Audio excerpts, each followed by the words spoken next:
Hello, everyone. Welcome to the Mindscape podcast. I'm your host, Sean Carroll. This is kind of an obvious thing to say, but cities play an increasingly important role in the modern world. We've talked about cities a few times on Mindscape. We talked to Will Wilkinson about the relationship between urban versus rural and political partisanship. We talked to Joe Walston about the environmental impacts of cities, which are largely positive, concentrating all of the people and their products and resources in a tiny area. But the cities themselves, we haven't talked about that much. The growth of a city, the shape of a city. The UN estimates that by 2050, more than 2/3 of the global population will live in cities. So understanding how they grow, how they form, how their shape becomes what it is very important. And by the shape, I don't just mean the shape of the boundary of the city limits, right? Inside the city, there is structure. The central core downtown area might have a different mix of residential and businesses and manufacturing than the outer periphery does. And what I like about this question is it's a wonderful example of the differences between top-down and bottom-up ways of making a complex system. Because in some sense, the natural growth of a city is completely organic, right? You have people, they want to buy some land, build something, put up some way of living together in some complicated fashion. But then you have to also have some planning. You have to have sewers, you have to have streets, you have to have transportation and so forth. And sometimes you get very ambitious kinds of planning where you plan out a whole city from the start. And inevitably, those planned cities don't quite look natural in some way. So today's guest is Catherine Brinkley, who is an ecologist and urban scientist, who really has thought very carefully about what a city is, how cities grow, and what kinds of shapes they have and for what reasons. It is very much sort of urban studies as a physics problem. It's made of individual people, and those people feel pushes and pulls, and basically they're kind of searching for an equilibrium where they can all settle down and be happy. So why do cities take the shapes that they do? How do they grow and get bigger? And how should they grow and get bigger? Because in that set of many, many people, all of whom have interests and ideas about how things should go, not everyone might benefit from every single idea. So how do we build cities that are not just a place to live, but a good place to live, a place where you would be happy to live, given that we human beings like a little bit of green space and outdoor time, not just a few square feet in which to house ourselves. So this is an important and interesting conversation that goes in all sorts of areas. You know, unlike the usual physics conversation, you have to bring in ideas from very many different fields to think about cities and how they grow. And like I said, it's important. Even if you don't live in a city, many other people do. Our world is governed by mostly people who live in cities, for better or for worse. So we want that to be good for the people who live there and for the people who don't. So let's go.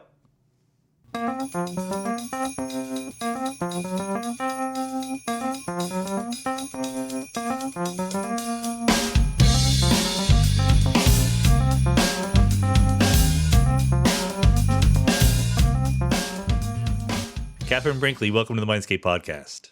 I am so honored to be here. I want to talk about the science of cities. This is something you work on, something you've written about, but I thought it'd be fun to just ease our way in by starting with the romance of cities, or, you know, the way that we feel about the idea of a city. It's clearly a resonant concept that has different kinds of connotations for different people, right? There's the idea that it's sort of exciting in the city and cosmopolitan and sophisticated, but also the idea that maybe it's a little bit less authentic. You know, the heartland and the rural areas are more real America. Presumably other countries feel the same way. I don't know. What is your feeling about how we should think about the whole phenomenon of a city from a more emotional point of view? I think you're right that people think about it in so many different ways. There are so many analogies for the city, from people talking about cities as if they are slime molds, just eking out into the rural area and sucking up nutrients. Jane Jacobs famously wrote that cities are the wealth of nations and that the sidewalk is like a ballet. So lots of beautiful imagery there. I like to think of cities as coral reefs, these incredibly complex structures that are diverse, that are responding to their environments, growing, changing, but also very vulnerable to some of the same things that coral reefs are vulnerable to, like climate change. Right. And then others boil a city down to thinking of it as just a cell. So a simple cell, simple organism. They are far from simple, but sometimes those analogies are really useful if you're trying to simplify the study of cities. Well, it brings up something I was going to get to later, but I might as well hit it right now, which is the idea of a city as a complex system, right? I mean, the idea that if we can analogize it to coral reefs or to cells, there must be some common properties between all of these different ways to be a complex system. Yes, and that has formed the basis of a lot of shared research in human ecology, thinking about the ecology of cities, the rank size order of cities, trying to take this incredibly complex feature and boil some simple facts out of it. And because so whether you live in a rural area or an urban area, you are impacted by the city, whether you Right. are drawn to it because you need to work there, uh, or you live there and you love going to the theater. You know, it's the city touches all of us. Some of us try and run away, others run towards it. Right, but it exerts an effect one way or the other. And I think more people are running toward, right? Like, was it in your paper I saw this statistic from the UN that 2/3 of people are going to be living in cities before too long? Yes, this is Worldwide? the UN has been touting the rise of cities as more and more people are moving to cities for jobs, and as a result of that, there has been an expansion of the urban footprint. But the urban footprint is such a small footprint compared to agricultural land. So the urban footprint is about 3% of the land area compared to the agricultural footprint, which is about 30, sometimes 40%, depending on how you count. So it's still a small footprint, but because there are so many people moving to cities, and when they move to cities, they walk more, bike more. There's Hmm. less sewer line laid per capita. There's some economies of scale to be had, and there's a lot of hopes planned on reducing greenhouse gas emissions as more people move to cities. Yeah, this is definitely a message I've gotten in a couple of different podcasts I've done with Joe Walston and Jeffrey West. I think a lot of people think about a city, they see all the concrete, all the electricity, all the cars, and they see energy and consumption in something that is not natural. But per capita, all this consumption is relatively less, right? I mean, cities are really much kinder to the overall environment than other ways of living. Is that a correct impression? I think it's a debated impression. On the one hand, there's less, as I mentioned, sewer or concrete laid per capita. But on the other hand, there are these vast networks of resources that cities suck up Sure. in terms of energy, in terms of water and food. And so there's a whole literature on teleconnections with cities that problematizes that. Are cities really good for the environment? Okay. Perhaps not as good as we like to say they are. And then on the flip side, as much as people are moving to cities, anyone who's been to a city knows that they are not optimized systems. Hmm. There are neighborhoods that are very much struggling. There are sections of the city which are losing population. So it's not a total it's a total sum growth, but it's not all the parts that are equally growing. And there are cities that are shrinking too, Sure. globally. So Yeah. it's a complicated picture. Well, I think that's perfectly fine. I'm glad that you're here to help us understand the complications because it's not my area. I will simplify things a little bit, but you're completely right about those dependencies. I remember living here in Los Angeles, being struck by learning about how bad earthquakes would be, not because buildings would fall down, because we're pretty good at building buildings that are not going to fall down in an earthquake, but because all connection to water and power would be shorn if the San Andreas Fault does anything terrible, and then LA would just be kind of plunged back into the Middle Ages pretty quickly. Yeah, and in that's kind of the scary thing with a lot of the climate models that are predicting extreme weather events. Cities, many of them are in coastal areas that are in the direct path of potential disaster, and like coral reefs, very, very Hmm. vulnerable to that. So there's this dual need to think about how to adapt and also how to mitigate. And we have excellent models for predicting where we will experience more extreme weather events. We have excellent models for the policies we perhaps should adopt to reduce emissions or to adapt. But we don't have is a really good grasp on what we're actually doing. And this is where my field planning comes in. And there is a lot of work to be done in terms of how we plan cities, how we're planning for these futures. And part of that is that Jane Jacobs and many others worked very hard to move city planning from a top-down, experts are telling you how to develop cities, towards a bottom-up, social justice oriented version of how to plan cities, where you are talking to housewives about how they get their kids to school, and you're talking to cyclists about how they safely navigate through the city, and you're reflecting that back in the plan. But one of the problems with the way that we do planning is that a lot of plans that are made are then put on the shelf, and there's a real need to aggregate all of that data, what cities are planning to do in terms of where they're building housing, roads, read those plans, which are thousands of pages long, and then demonstrate how we're going to meet these challenges. Well, this is great because it leads right back to this cities as a complex system kind of question. I mean, real world complex systems, whether they're coral reefs or cells, have this kind of fractal structure, right? They're kind of heterogeneous. There's different sub things doing different things.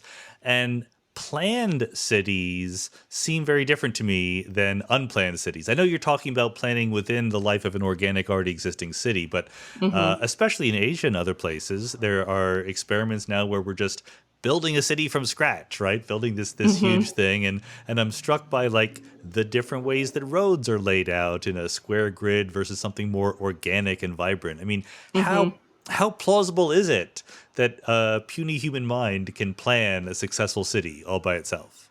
There are a lot of indicators that an emergent model of planning cities works out better in terms of considering equity issues. And a lot of the cities that were planned in top-down fashions, as Jeffrey West, I think, talked about on your podcast as well, have ended up not keeping that form and have major traffic issues. There are cities that have been planned to have a particular form, and it's worked out really well. So an example of that is Copenhagen's finger plan, where it's got a 5-finger plan with Copenhagen in the palm and then high-speed transit rail out on the fingers. And that plan, which was set in the 50s, has worked. You still see these green wedges of protected farmland and then urban areas. And the fingers have gotten a little short and fat at this point in time, but it's a plan that worked. And I think that part of the reason that plan has worked is there is this dualism in terms of wanting the urban life, but also wanting access to green space. And this gets at the heart of what has perhaps not worked with a lot of urban theories about city building, and how we need to do city building differently, to think about green space and urban space in the same breath, so that we're not building an urban theory that's only science of cities, but it's science of cities plus green space plus food systems.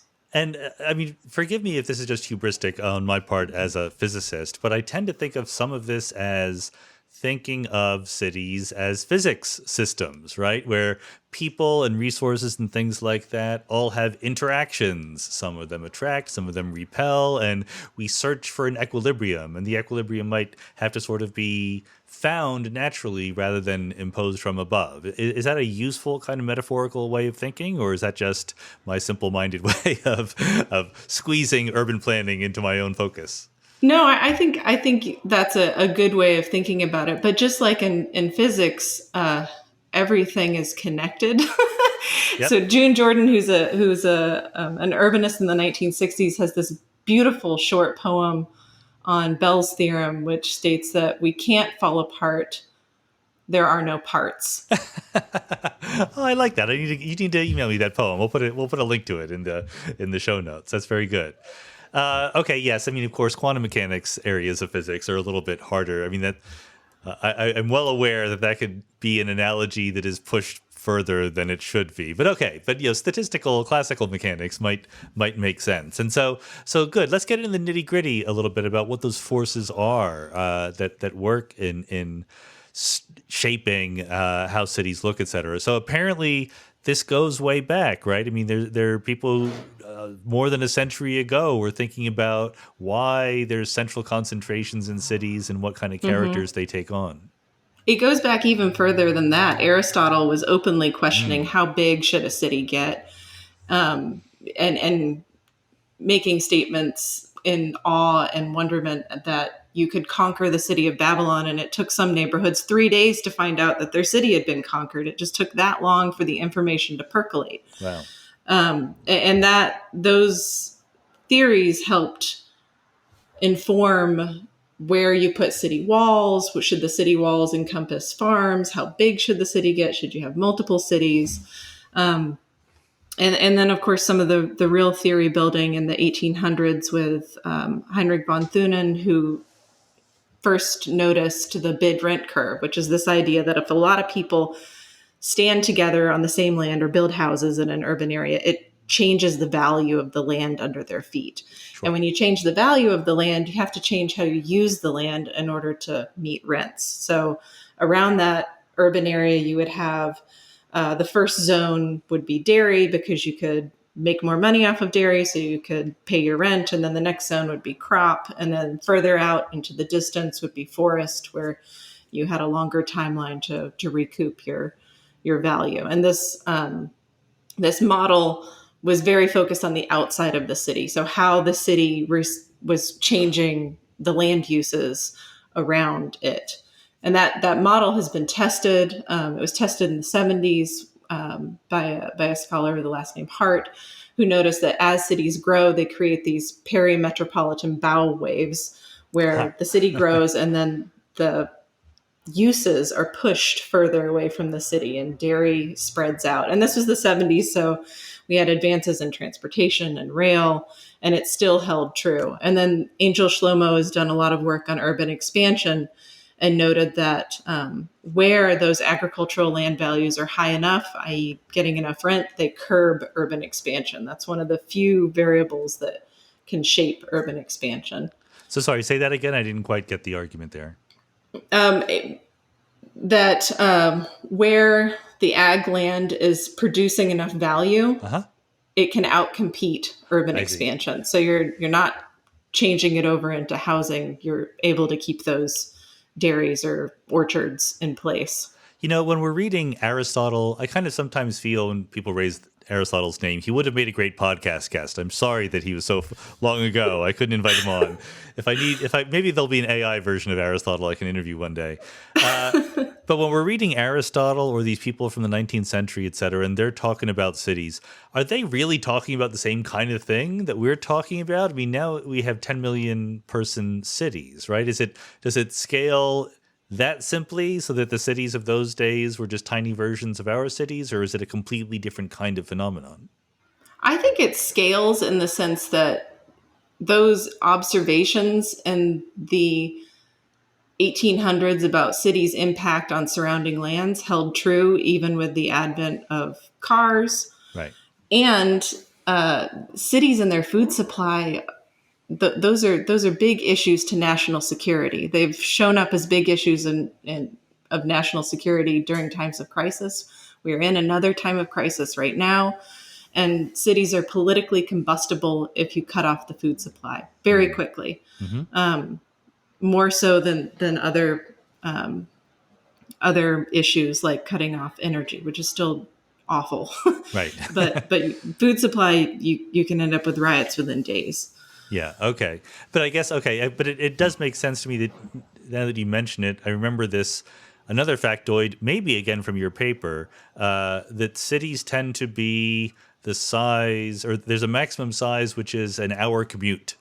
Yes. but depending on what your mode of commuting is, that could be relatively small or relatively large. So modern cities can be bigger just because we can commute faster. Yes. Yeah. That is something that's held true from early medieval walled cities to cities today. You can go on Google Maps and you can ask yourself, if I wanted to get from the center of Shanghai to the edge, how long would it take me? There's this joke about LA, which is no matter where you are in LA, you're an hour from wherever you want it to So go. true. It could be down the block. So that may be a special case, but for other cities that commute time holds, which has led to some urban designers pushing for a 30-minute city or a 15-minute city where you don't have to go that far to get to all the things you need: job, daycare, school, groceries. Right, but then I worry about that in the sense that this hour commute seems like an organic constraint that grows out of what human beings want to do. And it seems like the kind of thing that is resistant to planners trying to improve it, right? I mean, famously, if you add more lanes to a big highway that has a lot of traffic on it, the amount of traffic doesn't go down because now more people use it because it's a bigger highway. Yes, yes, you cannot highway yourself out of a problem, which Right. is a great thing to realize. But you can interleave all of those things that people are trying to get to into the urban fabric. So instead of having a big, dense city where you have to travel that hour to get to green space to relax, to a park, Mhm.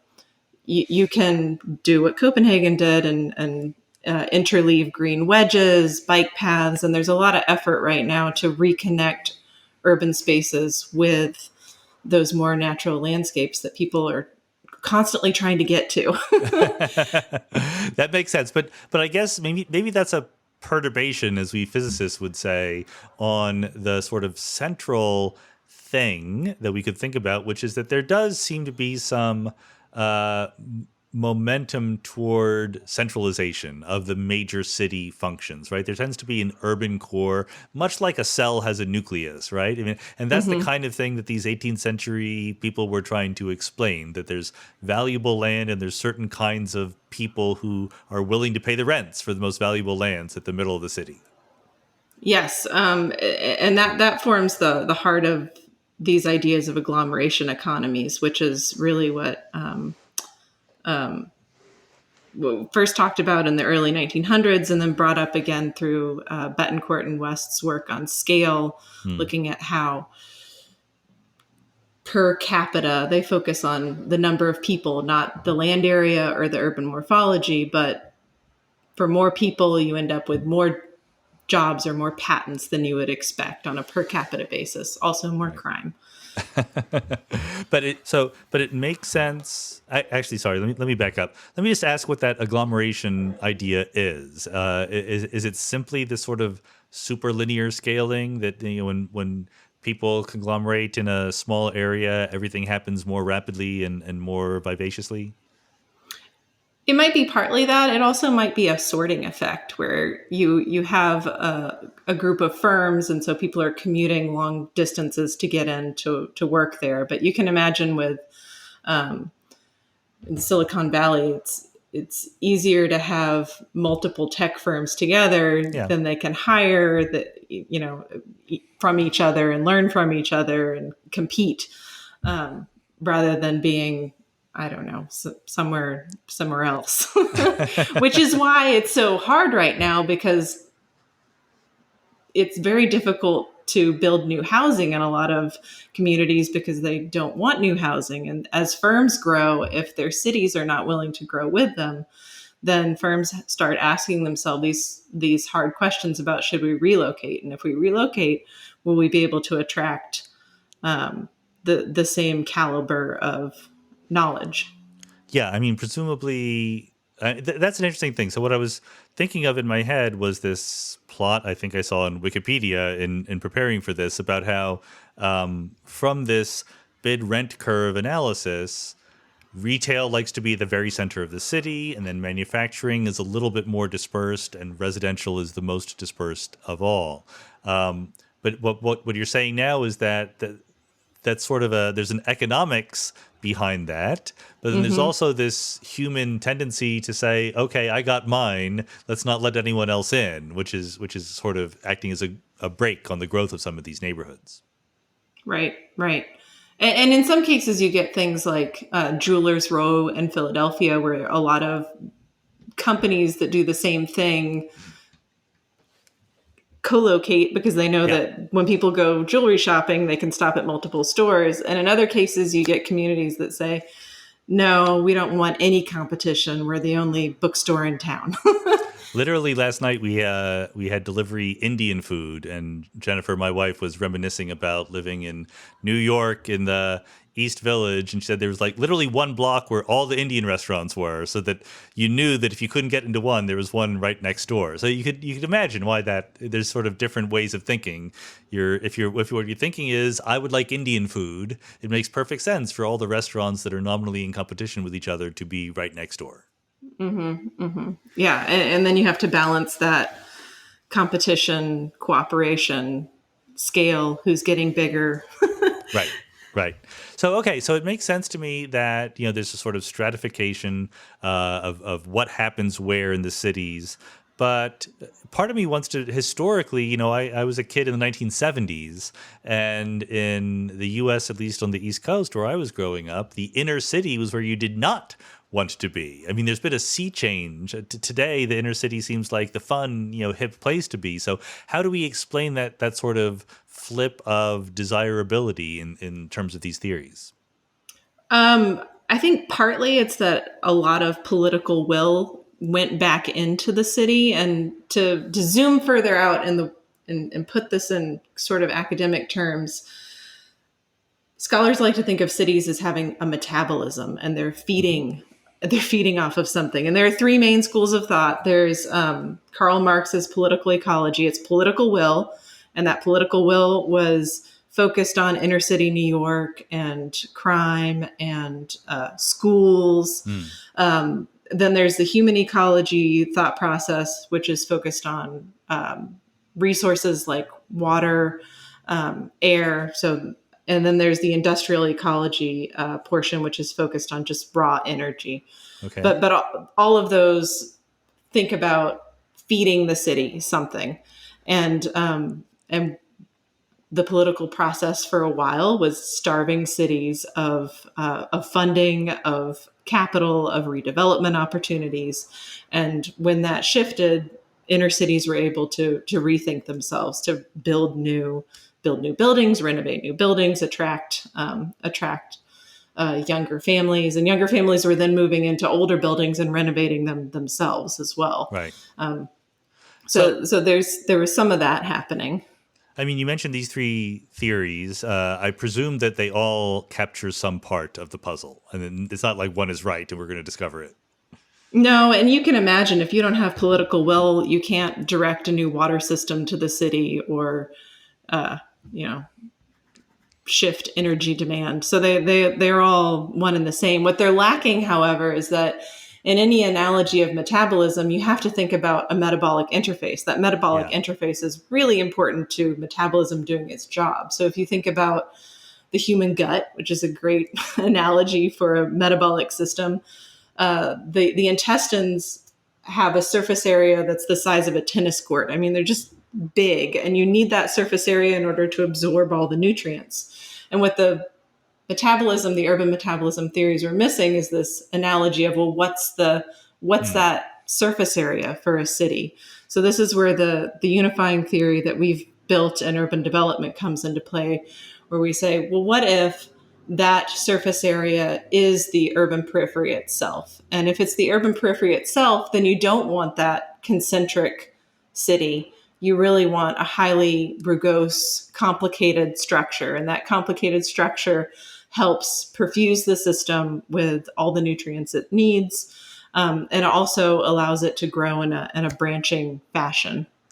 I mean, it sounds like it's almost a mistake to think about the metabolism of the city rather than the metabolism of the region that has both cities and suburbs and rural areas, right? I mean, the city takes a lot from its surroundings. Here in LA, I don't know what fraction of my drinking water comes from Northern California, but a lot of it. Uh, but hopefully we give something back, right? Whether it's, ideas or sports teams or whatever, right? So is there some realization that we need to be more holistic when thinking about this?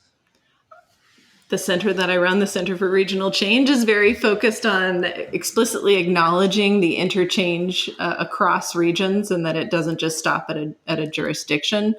But I think it's really difficult because you end up with some cities that have decided not to add housing or not to grow up or out.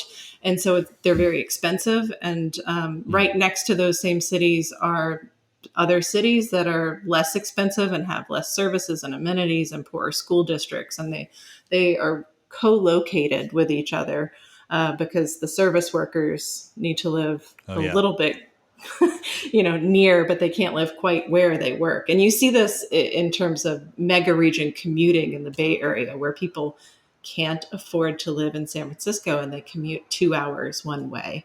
And that impacts people in the Central Valley and frankly causes displacement as well. Yeah, whenever people are moving to LA, I say, like, the primary consideration about where you live, who cares where you live? Just don't live too far away from where you work, because then your life will be... They never listen to me, but I do think that it's a real decrement to your quality of life if you're spending 3 hours a day in your car commuting.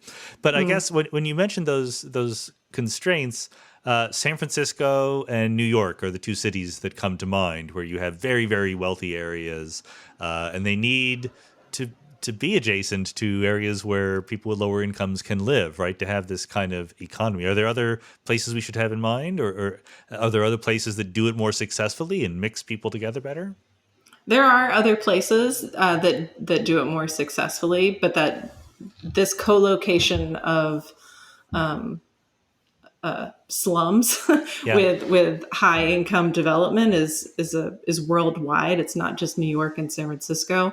And the places that do it better focus on a whole lot of social support programs and cash support for wealth redistribution, which gets outside of the whole city building paradigm, but gets at the heart of the inequality that can happen in cities when you end up with these mismatched neighborhoods. And presumably there's some historical path that matters as well. When I was an undergraduate at Villanova is a very, very wealthy neighborhood on the main line in Pennsylvania, outside Philadelphia, but there's little tiny streets with very tiny affordable houses on them. And eventually it was explained to me that's where the servants used to live, 200 years ago, when the rich people lived in their mansions. And maybe that is repurposed later on, but gives a little bit more of an organic feeling to how to mix the populations together.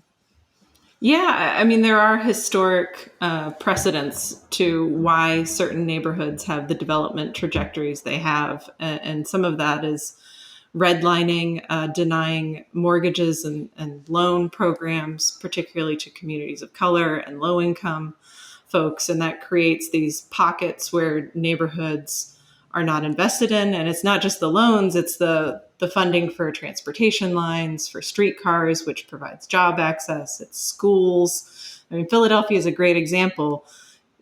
Your property taxes are what fund the schools. And if you're in a lower income area, there's less property taxes to go to the schools, which shifts how often you can renovate the school, how many teachers you can hire, which is why you get these huge disparities with wealthier suburbs having amazingly resourced public schools. Yeah, no, I think it's an amazingly huge scandal that we pay for public schools with property taxes, but I can't get anyone to listen to me. I don't know what the better system would be, but why in the world would you build in that richer people have better public schools? Like, if they want to go to private schools, that's fine, but why should there be better public schools? I don't understand that. Well, California has solved that a little bit with a very complicated school funding formula to move away from the disparities.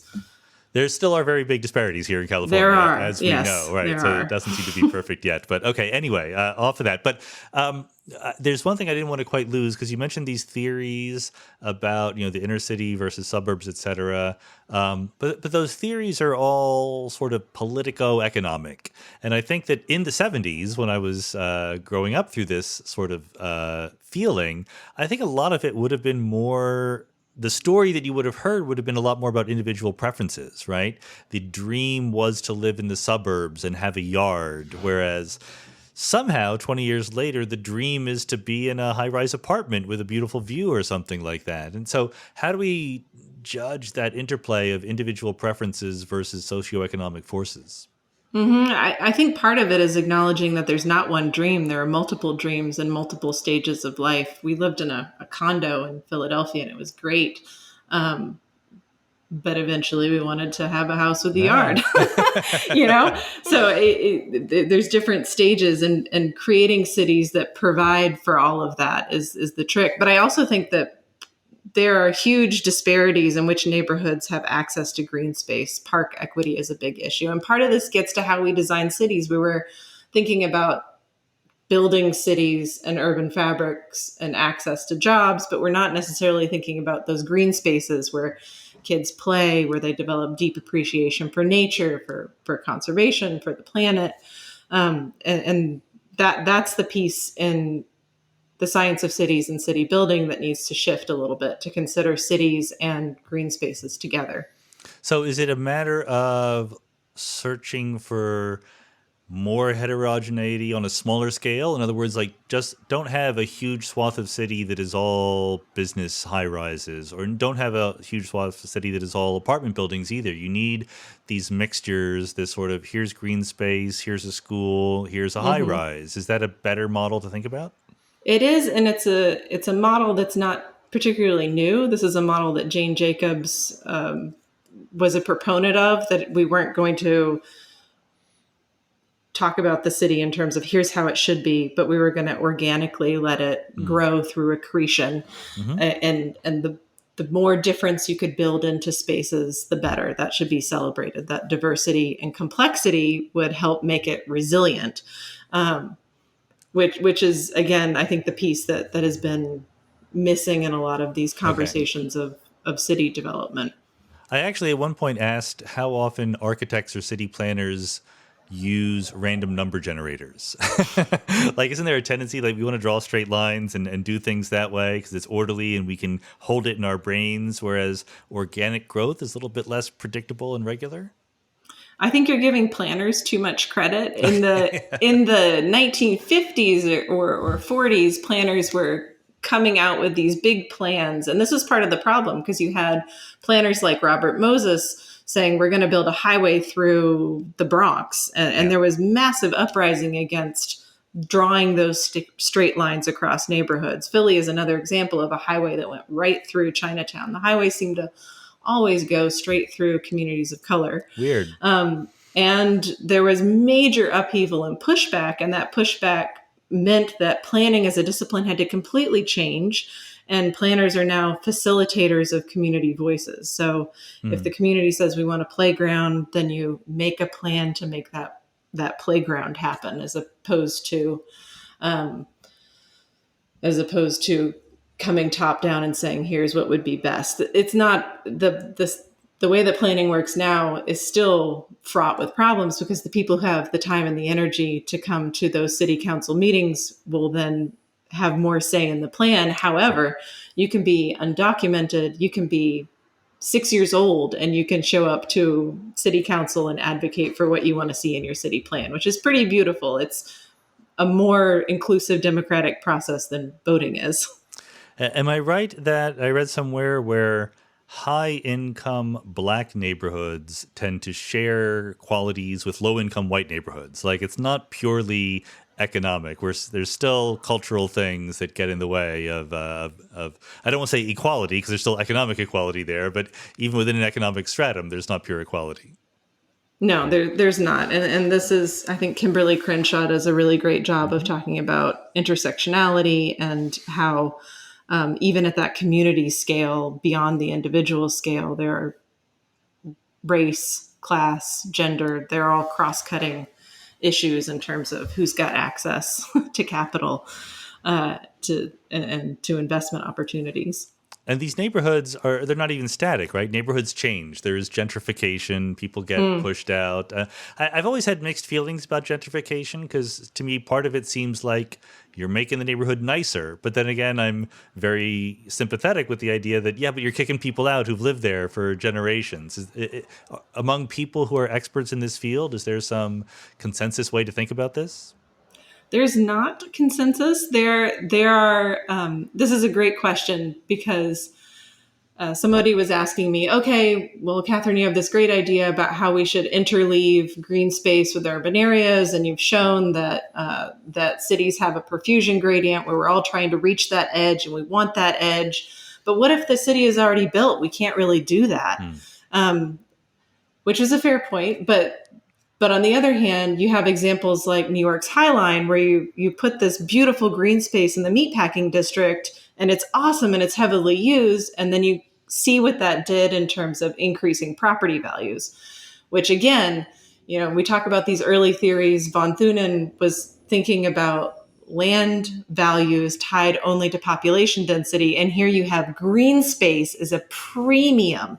I mean, this is just, it's theory breaking. It's 200 years of theory breaking because green space is so heavily valued and it's not a use. You can't extract anything from that. So your green space, we really value it. We're willing to pay a premium for it. And that means that low-income folks who can't afford to pay that premium end up being displaced. So urban scholars are thinking about how to do amenity building that's just green enough, that doesn't cause displacement. That's got problems. Others are thinking about, okay, well, if you build an amenity, then there are other supports you could put in place at the same time, like rent controls or community benefits agreements, which is something we've worked on with Aggie Square in Sacramento, as the university is moving into development in a historically Black neighborhood.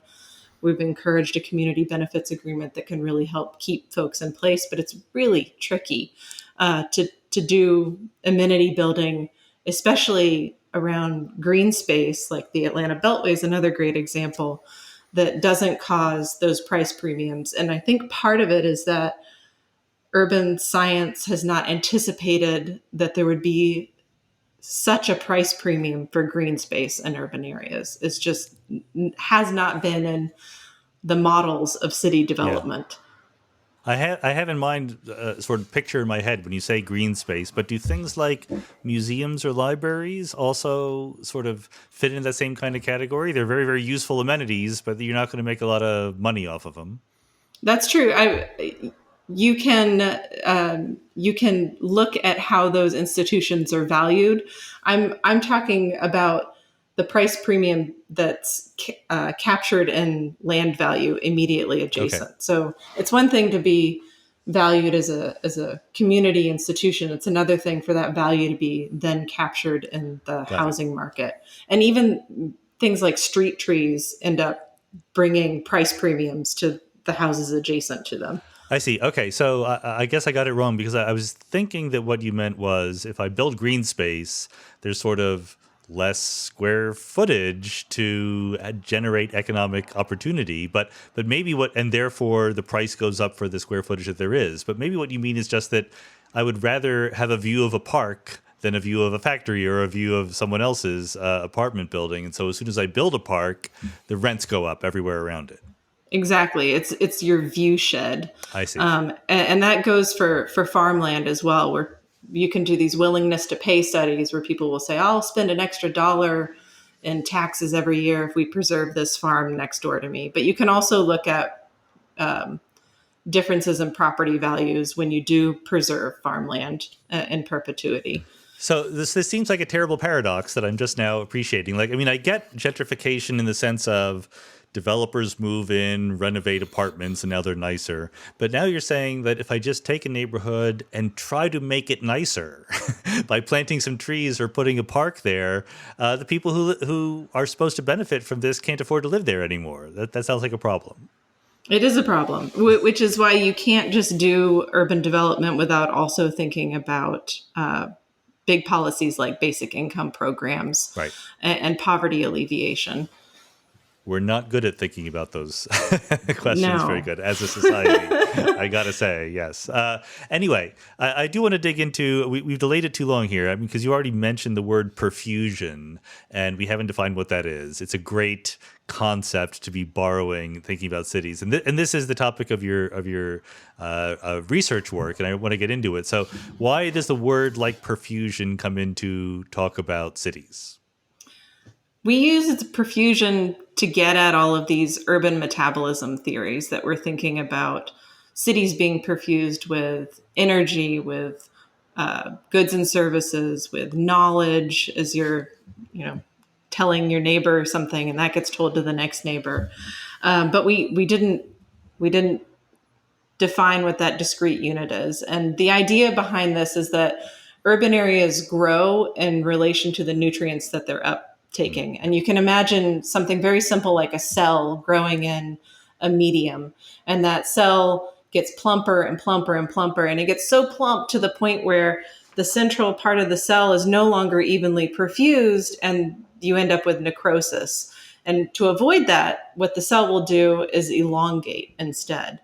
And we suggested that cities perhaps operate the same way, where they grow to a certain point and then they elongate and they branch. And you can observe these branching patterns in cities across the US, which is work by Michael Batty and Longley, who've looked at the fractal growth patterns of cities. So this branching pattern has been observed, but it hadn't been explained quite yet. And part of the reason it hadn't been explained is because so many theories about city building were looking only internally at agglomeration economies, Right. at how urban areas form, and they weren't thinking about how cities form in response to their environment. And so the word perfusion, correct me if I'm wrong, is borrowed from like our circulatory system? Yes, it's borrowed from biology. And this is a long history of urban science, first borrowing from physics when urban planners were, thinking, well, we just explain how this works and then it'll work, to shifting the analogies and the science over to biology as cities began to be seen less as machines to be programmed and more as emergent phenomena to be observed and perhaps prodded. Yeah, this makes perfect sense to me. Exactly that progression. Physics is the simplest science. It's a science for short attention span people. So it's where you start. Biology is more complicated, and I can see that there are physics analogies in biology, and that would then extend to the city. So, but the thing about biology, right, or an organism, is that it is not rectilinear grids, right? We have these complicated fractal networks inside of ourselves, like circulatory system, the respiratory system. And the perfusion, if I get it right, is how those systems give us nutrients. And so what you're saying is that if we were thinking about cities as just, who wants to live next to who, or what business wants to live next to what business, fine, but you're missing something. You're missing all of this exchange with the outside world, and including the need for that exchange is going to give you different predictions for the shape and the morphology of the cities. Sorry, right? Especially considering that these patterns have held true for hundreds of thousands of years, where transportation has revolutionized from walking to automobiles, and cities have kept within a radius of their urban edge. Do we know what it means to have an urban edge? Is that a well-defined thing? No, it's a highly debated thing. And part of the problem is that defining what a city is or isn't is tricky. I mean, take Philadelphia and New York, for example. You can live in Philly and commute to New York. They're not the same city, but you could argue New Jersey is New York. And some people do. When you ask them where they're from, they say New York, but they're not.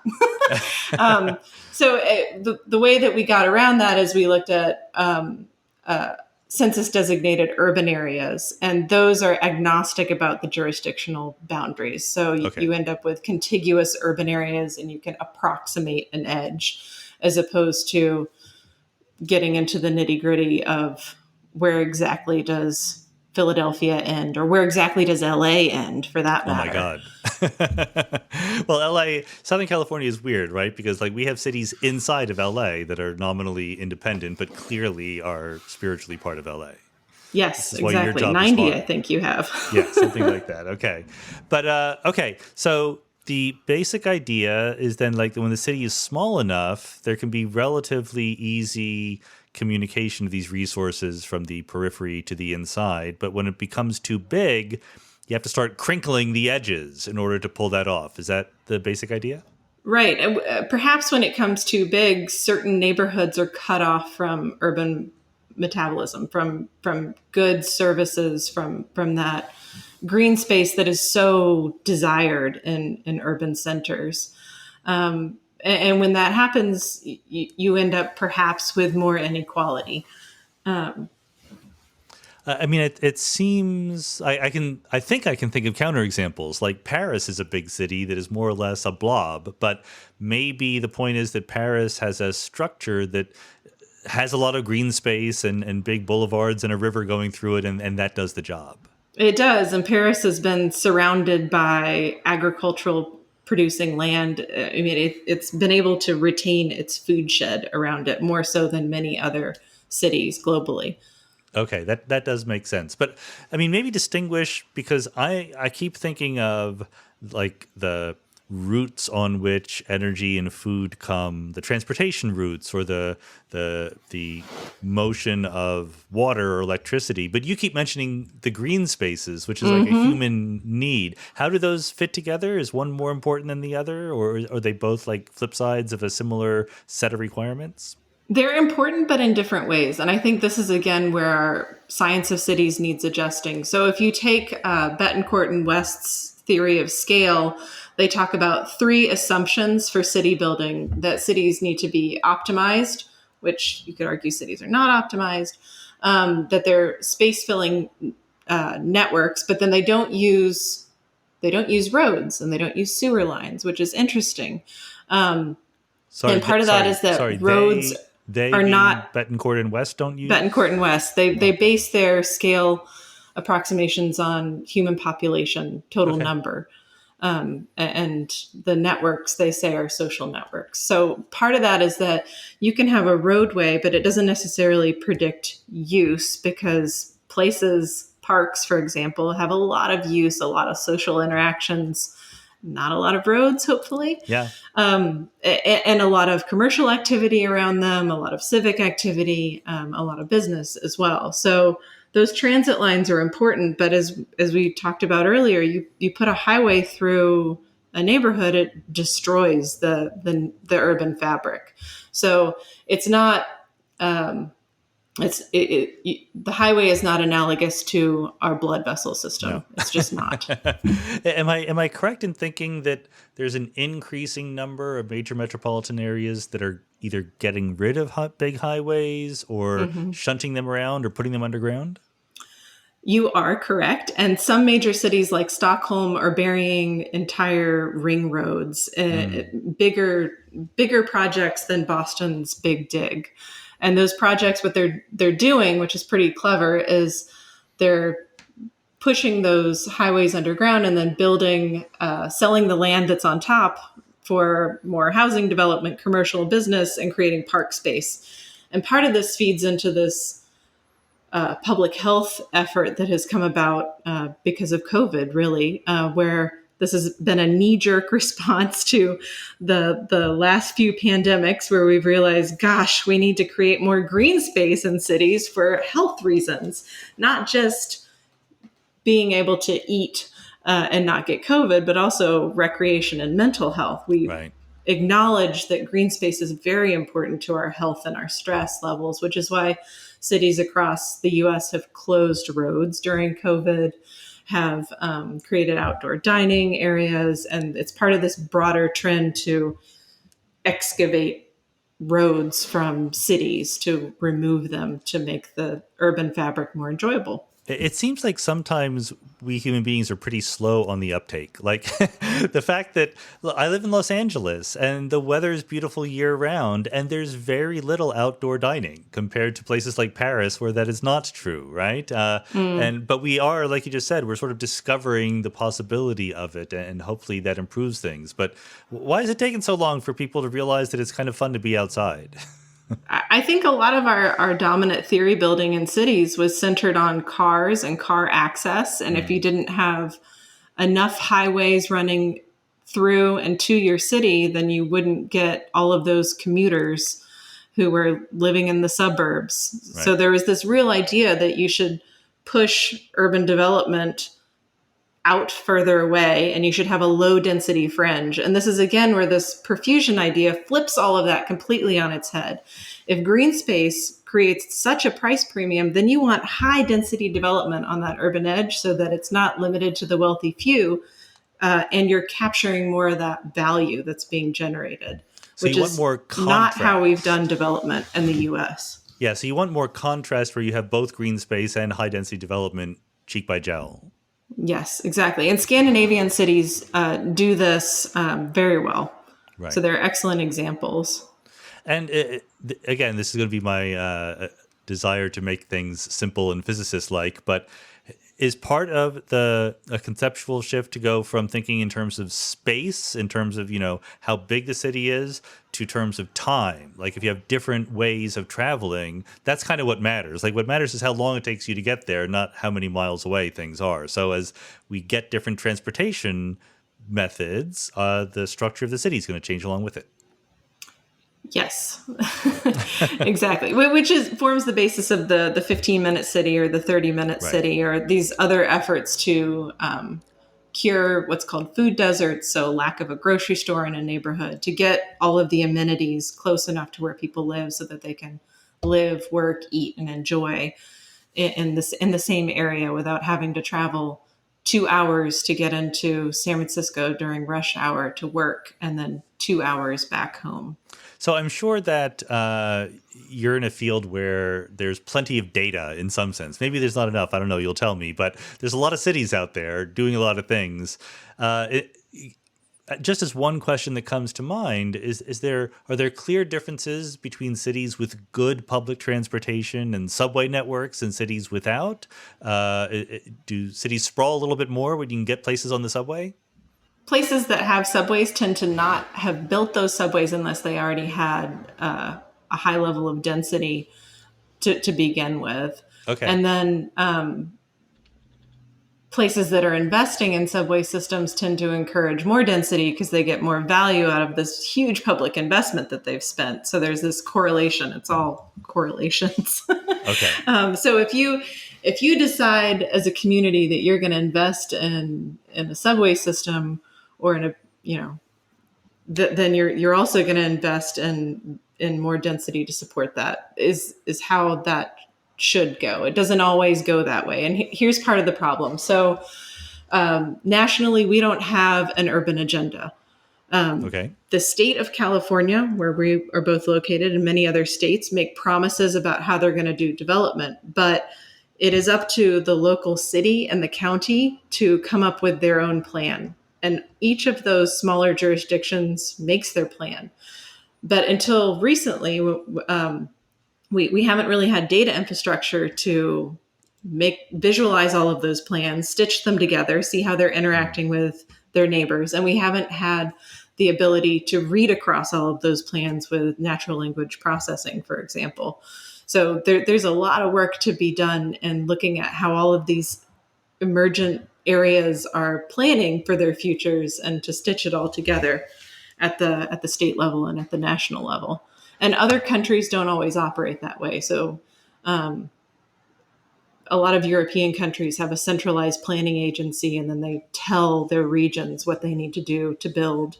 So it is top down that is met with how to do that bottom up. But is there data about how well that works? Again, the planning is very complicated. This is a feature of complex systems, right? There's lots of unintended consequences, and therefore planning is hard. But we tend to do stupid things in the absence of planning also. So can we say how useful planning is? Are we getting better at it? I like to think we're getting better at it. For example, when we look across plans in California, big issues around social justice are more and more making their appearance in city plans that are tackling systemic racism, historic redlining practices, that are building in social support programs and emphasizing environmental justice. And environmental justice has been a goal at the state level for a long time, but those communities haven't risen to that challenge as much as they perhaps could have.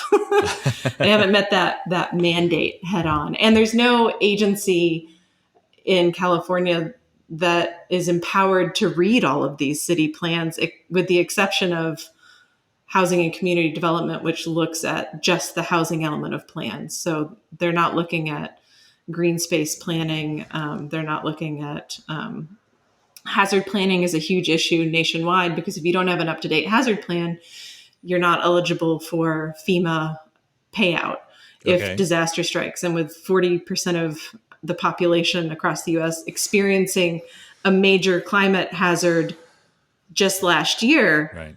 this is a really big problem. But without this data infrastructure and ability to read all of the hazard plans, and ability to help communities come up to date, particularly cash-strapped communities, we're in trouble.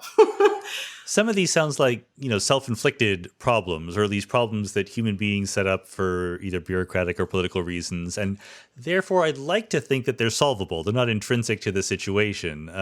But it does seem like it would require a certain amount of political willpower to make those changes. It would. And this is local political willpower that is required. And there are plenty of examples of communities that have that willpower and are making those changes and differences. And the research community has a lot of work to do, and has done a lot of work in bringing climate science to the forefront, and making amazing models about who might be impacted and how. And here are different suites of policies, like Project Drawdown has this excellent suite of policies that are all priced out and ground truthed for communities to choose from. But then the rubber hits the road with that local plan. Right. You got to make it happen. Yeah. And speaking of data and fitting to theories, the perfusion discussion about how like a crinkly kind of heterogeneous structure is going to be better, both for getting the resources in and out and making people happier with green space. So, and presumably those effects grow with the size of the city. So is that something we can see in the data? But I mean, I guess it's confused by the fact that even if it would be better if you were crinkly, that doesn't mean the city grows that way. So I'm not even quite sure what question we should be asking here. The city does grow in a very branching pattern, as Batty and Longley have pointed out with their fractal cities work. And Angel Shlomo as well with the Urban Expansion Project has looked at this globally. But what has not yet happened is that intentionally acknowledging we grow in a branching pattern, that's a good thing. We need to perfuse urban fabric with green space. And part of that is because our theories of city building have just not factored in the amenity values of green space in urban areas. For example, that von Thunen bid rent curve that we talked about in the beginning, that he was only focused on farmland. And when that theory got sucked up into urban theory, you ended up with these graphs where you have the central business district fetching a really high premium, and then it just tapers off to the edge and a really nice smooth line. That's not how it works. There's not a smooth line. There's a big bump at that urban edge because people pay a premium to live on the urban edge. Oh, okay. So there's a mismatch between the very simplified theory and the testing of that theory and what's happened. And there's an adjustment that needs to be made there. I mean, on all this talk about green space, are we making a mistake by lumping together all the different ways that spaces can be green? I mean, presumably there must be better and worse kinds of green space. I used to live in Chicago, where apparently a brilliant decision had been made early on that they were not going to allow too much development right on the lake, right? So the lakefront was a wonderful resource for the city. They made the opposite stupid decision for the river. The river was completely ignored. What are the good kinds of green spaces that we've learned to work especially hard to preserve or build? That's a great question because, and again, I really love the analogy of a city as a coral reef with all the diversity of uses. You can have a river that has been an industrial waste zone for a century, and you can clean it up to the point where people can swim in it, which is what's happened in Copenhagen. And what used to be a scuzzy, nasty canal is now a highly sought after redevelopment opportunity. So you can shift a natural feature into an amenity, or you can trash it. Right. But specifically, when we say green space, are parks that is just sort of big general purpose things the best thing, or does it make sense to have specific, baseball diamonds or whatever? Are there worries that certain individual preferences are going to ruin the good intentions of building green space if someone really wants a polo grounds and there's not really anyone around to play polo?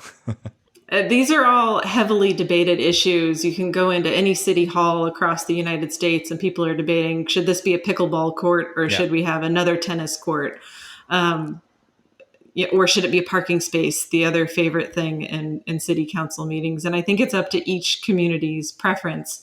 If you're talking to wildlife conservationists, they would say you want contiguous urban spaces to allow wildlife corridors to be able to move around so that you don't end up with wildlife trapped in urban environments and roadkill, for example.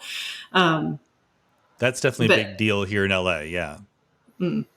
But okay, I mean, that reminds me that we sort of didn't give enough attention to the parking space phenomenon, or the role of cars more generally. You did touch on it. You mentioned it. Should we try to get rid of cars more, or at least should we try to reserve more city spaces for purely pedestrian use, or is that kind of a little bit utopian and cars are always going to serve an important role for people in the middle of the city? There's been some really interesting work done on where cities create pedestrian malls. And you would think that they would just thrive everywhere, which is what a lot of cities thought, and they don't. So you need a critical mass of people who are already walking and biking using that space like that in order to close the road and keep it a vital walk bike area. And if you don't have that vitality to begin with, then you can't just create it out of nothing. So as with all things, it's a game of accretion and hardcore incrementalism to shift away from certain uses and add other uses. It rarely happens that you can just slam something down and it works. I like the idea of hardcore incrementalism. That's a great phrase. A little bit of attention there. But okay, then just to wrap things up, I mean, there's a lot of great ideas here, and there's a certain worry that I have that we can have all the great ideas in the world and not implement them. As a big fan of Parks and Rec, I know that these town meetings don't always lead to great decisions.